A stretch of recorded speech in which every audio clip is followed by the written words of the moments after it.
Thai people have an advantage over others because Buddhism is so close and they have the language.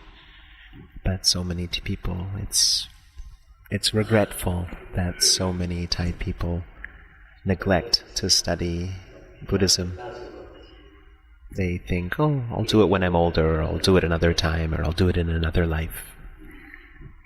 It's a terrible shame that they think in this way. Thai people, their parents are Buddhists.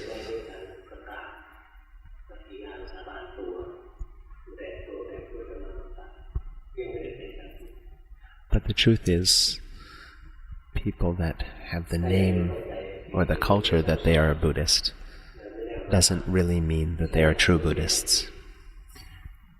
True or a genuine Buddhist has to understand the Buddha's teachings.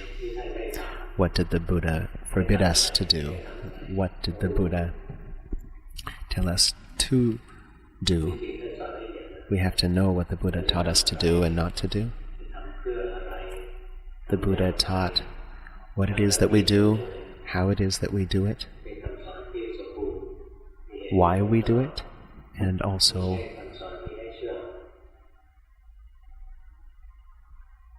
how it is that we go about staying on this path.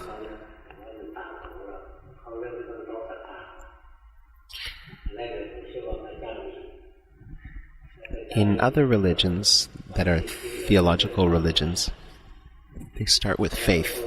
We have to start with believing that there is a God, for example. In Buddhism, we have to believe in the potential of a human being.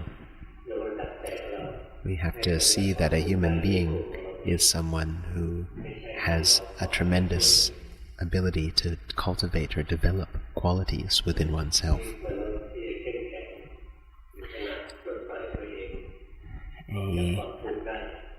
A strong human being who is actually able to build up the qualities and free oneself or liberate from suffering. There are very few such extraordinary people indeed. Most people are lost in the world, just making use of worldly things. And most of us are just followers of the rest of the world. People go to school, we go to school, they go to work, then we go to work, they get married, have kids, we go to get married, have kids.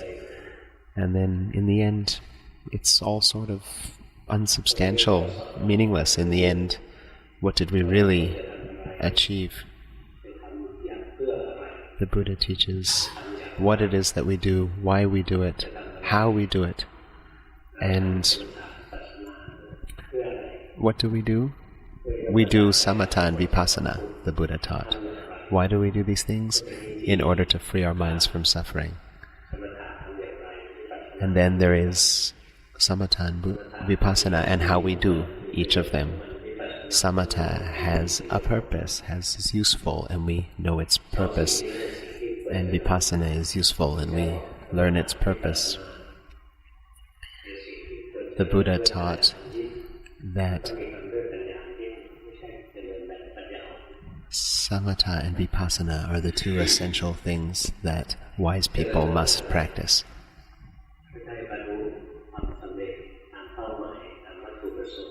And we become clear in our objective, which is to free ourselves from suffering once and for all, not just from dying or after death, but free our minds from suffering right now, right here in this life. If we practice correctly, the body can free it, the mind can become free of suffering and free of desire, but not free of bodily desires or necessities. If anybody thinks that an arahant has to be like a robot, then they're thinking wrongly, incorrectly. arahant has a body just like everyone else, has to take care of it. It gets ill. It has to eat. So samatha, what do we do it for? We do it so that this mind can have a rest. Once the mind has a rest, it is fresh, it has energy. It has power. So the body is different from the mind. The body gains energy from exercise and moving around a lot. The mind gains energy from being still.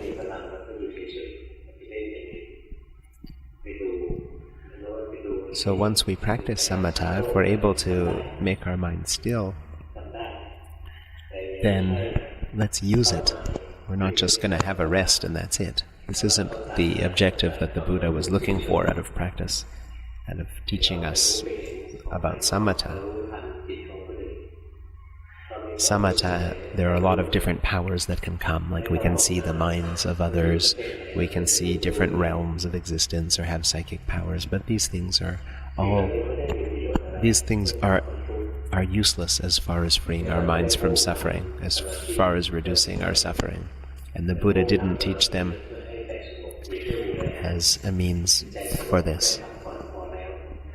So the samatha we practice, all we need to use it for is just for a rest. That's its use, according to our correct objective. When we practice vipassana, watching the body and mind's workings for a long time, we start to get tired. It's still possible to enlighten without any samatha, but it's very difficult. It's very tiring. And if we're able to practice samatha, then we get the much needed rests along the path to revitalize us. It's sort of like the mind gets to stay in a nice, if we're traveling, it's analogous to traveling and being able to stay in a nice hotel, a nice rest stop, get lots of good food, a nice comfortable bed. That's samatha. For those who can't do samatha, or not able to practice samatha for a rest, they just keep walking and walking and walking and have no chance to rest. They don't have a nice, relaxing car like the samatha practitioner. They don't have the place to rest.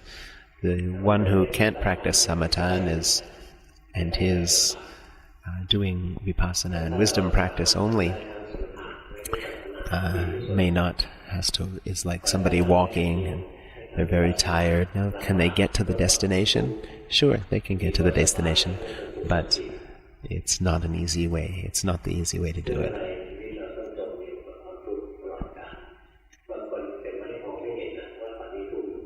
See, we all are suffering, but some of us still may not see that we're suffering. If we practice vipassana, we'll see quite clearly that we are sinking in suffering. Some people look around and say, I don't, where's this suffering? I don't see this suffering.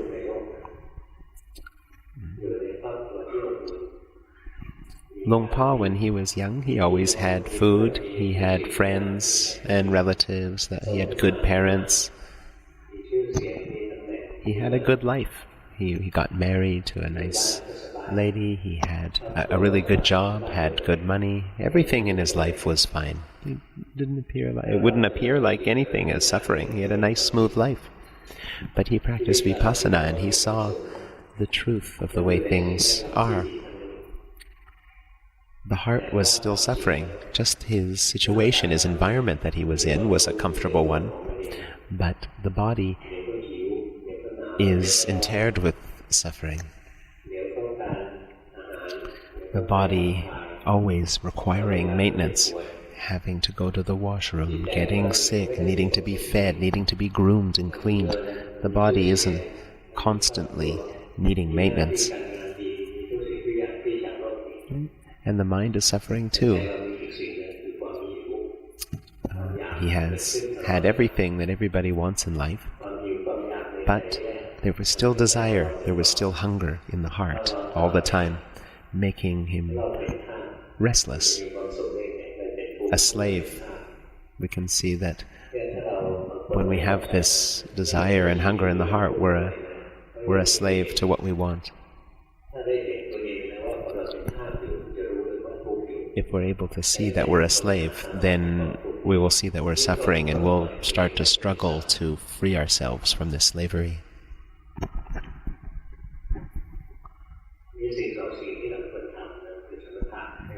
So there are two things that we are supposed to do. One is samatha, the other is vipassana. In this world there are so many people that practice meditation. Every religion has its kind of meditation. Its meditation is a public affair. It's not exclusive to any religion.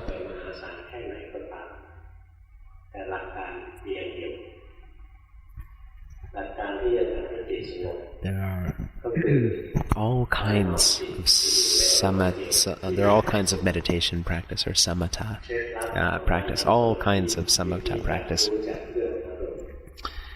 But with all the many kinds that there are, there's just one principle necessary to understand. If we're looking to achieve samatha, to let the mind rest, then we just have to find an object that our mind is happy to be with.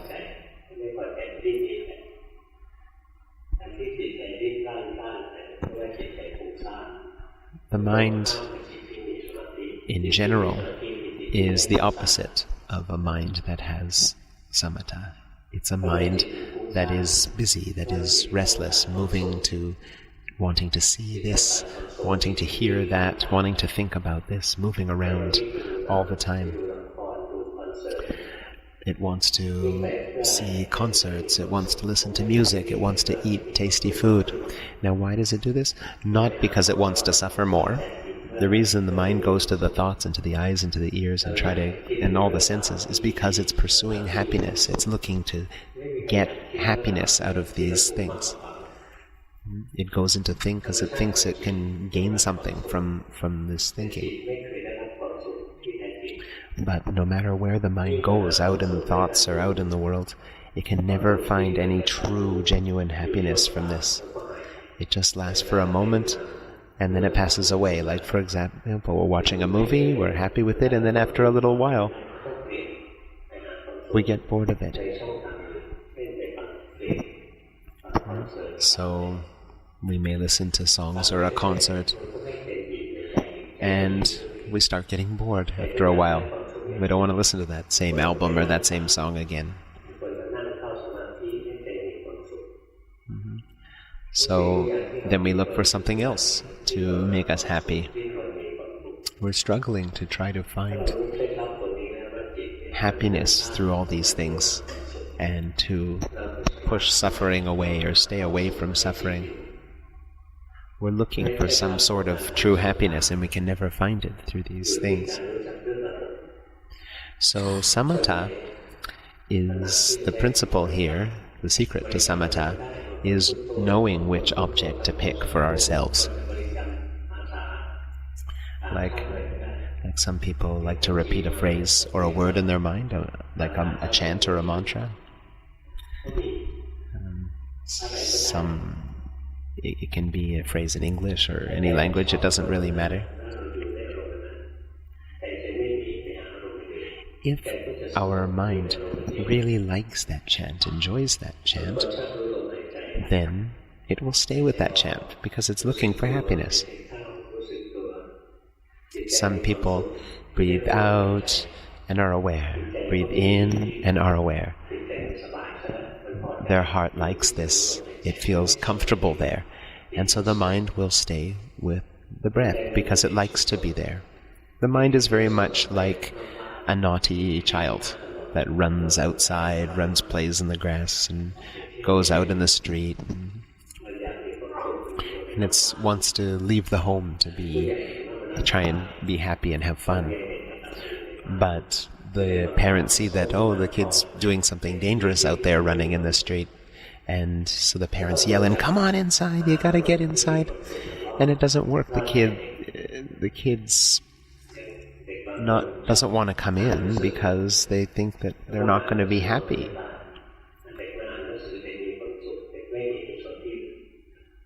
So what we need to do is have something in the house that can lure the child, because the kid can think, what it's going to get to do in the house is fun or going to make them happy. For example, if there's a book that the kid really likes, you read the kid the book. You say, "I'll read you this book," and then the kid will come in and you get to read the book to the kid, and the kid likes that. So the kid will be concentrated, will be happy to stay there with the book. So this is the same principle as samatha. We have to find an object that we're very happy and comfortable with, and that the mind enjoys to sit there with or be there with. So let's not follow other people's techniques of practice. We have to find our own meditation object that works the best for us. And this is why I don't hold formal retreats with a formal technique, because each person has their own method of practice. Each person is unique. So we're not animals that travel in herds and just everybody has to do exactly the same thing. We all have a uniqueness to us and like different things, have different preferences, different abilities. So we all have to evaluate ourselves.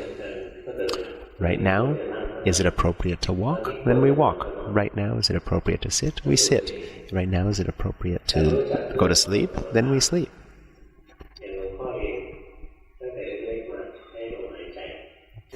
Now, Luang Pa, he watched the breath since he was very young. Luang Pa Li was his first teacher when he was 7 years old, and he taught him to breathe in and say Bud, breathe out and say Do, Bu-do, and then count to 1. Bu-do, count to 2. Bu-do, count to 3. So he practiced this when he was young, and he was just 7 years old, but when he was taught to count up to 6, taught to count up to 10, and then to count back down to 1. And he found that when he was counting backwards, it was annoying. He didn't like it, so he changed it. He already started to understand the principles without knowing so, and he thought, I'm just going to count up to 100. And so he would just count up to 100. He started getting peaceful when he would do this, and so peaceful that he didn't require the numbers anymore. And he just breathed and recited Bu-to, Bu-do as he breathed. Then, after a while, he'd get even more peaceful, and the Bu-do became a hindrance, and the mind dropped the Bu-do, and it would just be the breath. The mind would get more and more peaceful.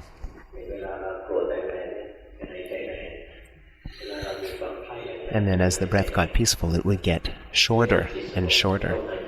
He says we can notice that when we have impurities come up like anger, our breath is very long. But just naturally, when we're more peaceful, our breath will be shorter. So let's breathe in such a way that we are just with that one object of knowing or being aware of the breath, and practice in a very relaxed way. If we just let it be natural, the breath will be shorter and shorter until it completely stops. The breath will just be at the nostril, and it will become light. Sometimes it's a very bright, clear light. Sometimes it's not a clear light. But if we keep practicing, it can become a very, very clear light. Once it's very clear, we can expand this light or shrink this light to an extremely small point, like the end of it, like the edge of a pen or pencil. Or we can make it as big as the universe. When the mind is completely clear and concentrated on this light, there won't be any breath left. This is called achieving the nimitta, or achieving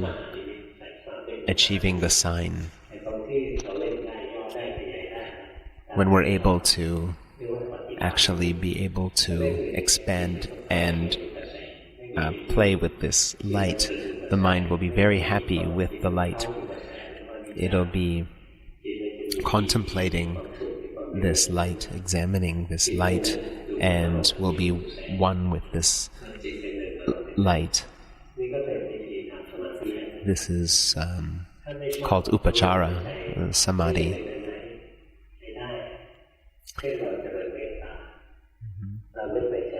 And that is the entrance way into deep concentration, or jhana. Yeah, so do we have to see this light in order to get into deep levels of jhana? No, we don't have to. There are other ways.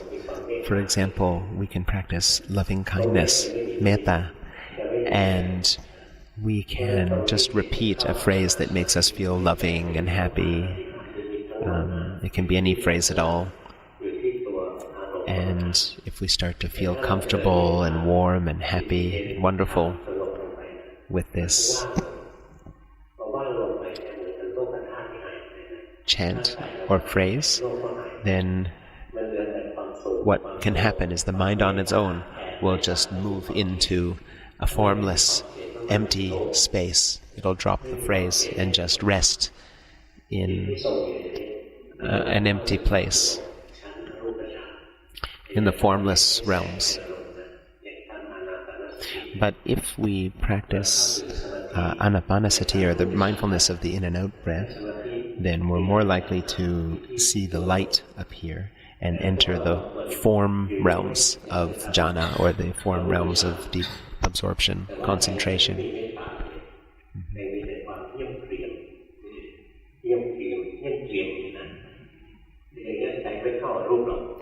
Now,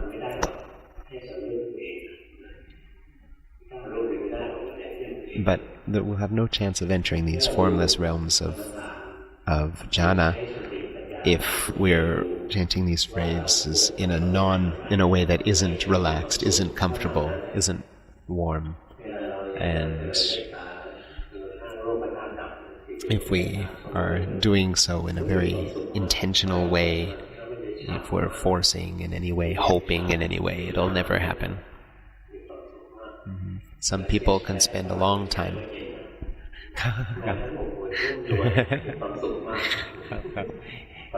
He says to translate, when Luang Pa says the word warm, I should translate the word cool, because for people who don't live in tropical countries, cool sounds nicer than warm.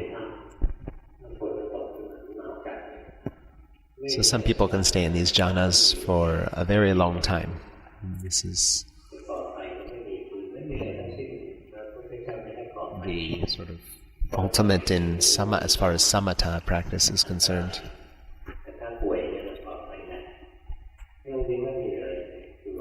Some people, or monks, stay in a dark cave.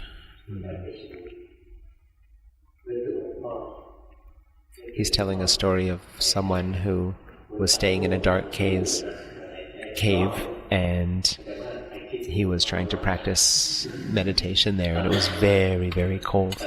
And he reported that he started to think about Luang Pa when he was practicing. And he started to warm up. Some light came in front of his nose, and it warmed him up.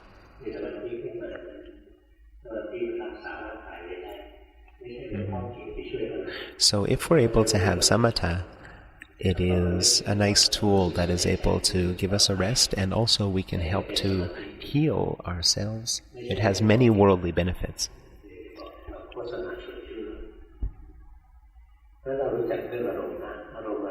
So as far as samatha is concerned, we need to find an object that we feel happy with.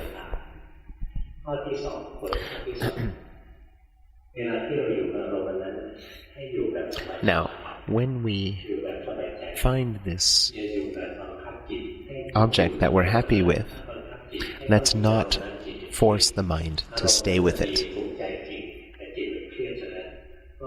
See, we may have picked the correct object for us, but then when we have too much intention and really trying and forcing to stay with it, then we'll create tension and we won't achieve samatha. So we don't squeeze or hold the breath if we choose the breath. That's stressful. The mind won't be calm. So we watch the breath, just touch it very gently, just very, very gently. See, his hair stood up on end just now and he went a little too far there in his example.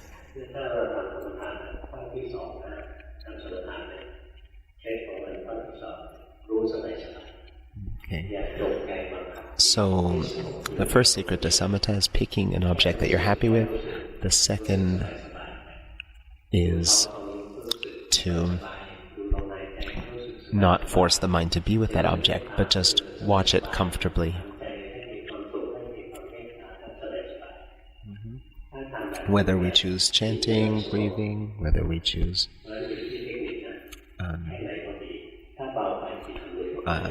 watching the body, just be comfortable with it. See, if we over-focus, the mind is going to be too stressed. Listen to this, because no one else is going to teach you. This isn't in books. Take a look. Luang Pa does it extremely easily. We pick an object that we're happy with, and when we're watching or knowing that object, we need to do it with a heart that is relaxed and comfortable. And why is that necessary? Because happiness is the nearest cause or the proximate cause for concentration. So in order to achieve this happiness, we need to pick an object that we're happy with, and we need to have a heart that is comfortable and relaxed, that is observing it. If we understand these things, then samatha will not be a difficult thing to achieve. When he was an office worker, he'd be in some meetings and people would be talking about useless, pointless things. Luang Pa would have his own technique. He would be able to enter samadhi or enter deep samatha even with his eyes open. He would also nod his head as if he was agreeing with what the person was saying, but his mind would be in samatha. Some people just repeated the same thing over and over and over, or just keep talking and they don't reach any conclusion.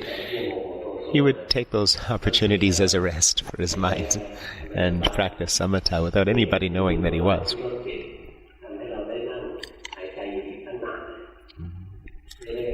We have lots of opportunities to practice during the day. For example, when we're stuck in traffic and the car isn't moving, we can have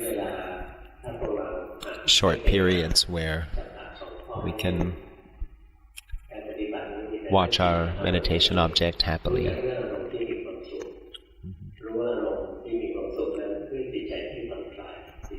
And we sit there with our object that makes us happy, and with a heart that is comfortable. When these two things are just right, samadhi will happen on its own. Or samatha is what he means.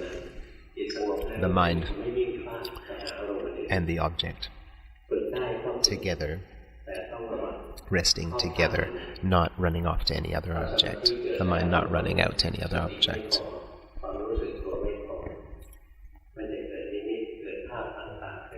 Now, if we don't have enough mindfulness when we practice samatha, then what will happen is we'll end up with different visions, different signs that come up, and we'll end up following them or getting too interested in them. For example, when he was studying, he had an opportunity to be a monk when his term was over.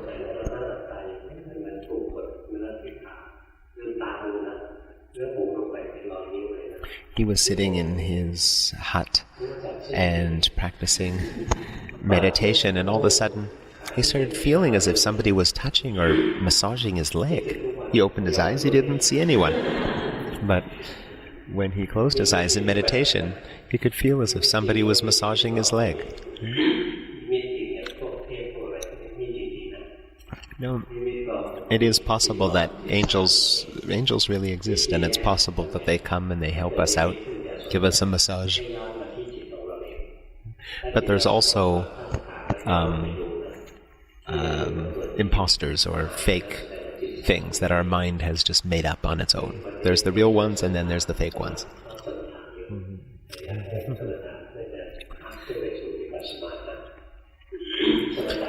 If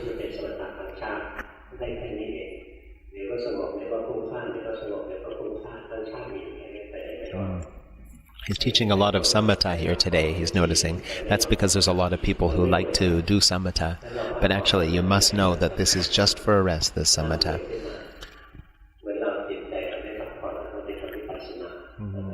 Once we've had a rest, then it's our time to do our work, and our work is vipassana practice. If all we do is rest and we don't do any work, then we don't get anything out of life.